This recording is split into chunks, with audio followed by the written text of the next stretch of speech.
And now to our interview with American writer Naomi Wolf, who came to fame as a young, popular feminist with her book, The Beauty Myth.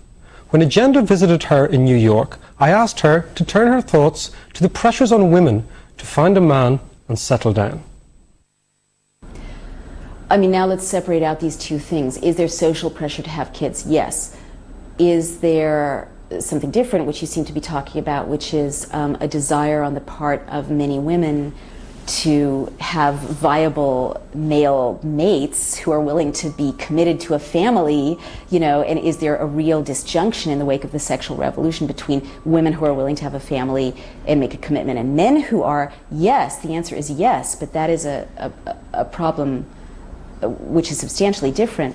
I mean, there is a crisis going on, which is that in the past, in the bad old days, there was also something great in terms of how men were socialized, meaning in many cultures, like I'll look at my own ethnic heritage, you know, I'm Jewish, men didn't really become full members of community until they married and settled down and had children. They weren't respected by other men until they were looking after children and providing for children and being committed to a wife and a family. Now, there was a lot of benefit in that socialization for men in terms of, you know, being able to create a family life. Hugh Hefner made being a dad seem like the lamest thing you could possibly be, and being committed to one woman seem like the most pathetic thing a man could ever do. And so in the wake of the sexual revolution, and to be fair, in the wake of feminism, many viable, high-earning, desirable men are wandering around unable to make the leap of commitment to women and children at their own expense, and they're depressed, and they're, you know, aimless, and they're feckless, and they're, you know, not happy, but there is no social pressure to get them over the, you know, over the abyss and onto the other side. So this is a problem. Given what we've been discussing, it seems extraordinary the way society continues to judge women. For example, in England, this Sunday Express journalist went into Taliban country, and surprise, surprise, she got caught. And the reaction in the English press was, she's a woman, she's a mother. What was she doing in there in the first place? Whereas if it was a bloke, they would never have said, oh, he's got a kid. So when do you think society will stop judging women and mothers like this? I don't see it happening soon, although I do think that that Fleet Street, or what used to be Fleet Street, the British press is more retrograde, certainly than the Irish press and than the American press in this regard. I think that in this country, if a journalist were captured, I know that you know, the firefighters, for instance, have all been eulogized in relation to the children they leave behind. So I'd like to believe that we're moving into a world where fathers' and mothers' contribution to their kids' well-being is increasingly valued. Now, in terms of who's responsible for children, that's a different question, and it is still the case, though changing, that mothers are expected to shoulder the bulk of the responsibility. I am encouraged that in divorce cases, at least in this country more and more often, when there's a custody dispute, the judge will look concretely at, well, who knows where the kid's socks are, who knows who the kid has play dates with, and that the dads really have to show that they're hands-on fathers in order to be assigned custody now. So I do think that's changing. There was a perception, particularly traditionally, that a maternal instinct was there. Do you think, with regard to your last answer, that it's only a matter of spending time with children, that fathers are absolutely capable of having precisely the same bond, precisely the same, what is described traditionally as maternal instinct towards their children? I'm not going to say precisely the same, because I think that's unnecessarily rigid. I mean, there may be... Not precisely, but generally. Generally. Well, I would definitely say equally strong.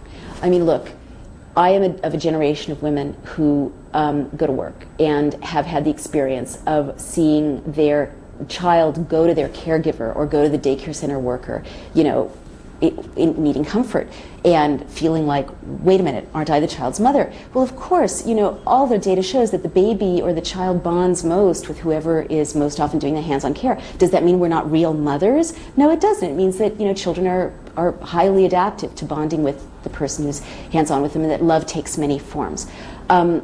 All the research I've seen shows that when fathers are hands-on with their kids, fathers change, sorry to tell you, their testosterone level drops, but that all the things that were considered to be female intuition, like sensitivity, like alertness to a child's needs, like responsiveness, those skills skyrocket because those skills are elicited in men, and that the kids go to the fathers for comfort as much as they go to the mothers. And these kids whose dads are hands-on do better on all kinds of skills and verbal skills, social skills, than do children who are left primarily in the care of their mothers.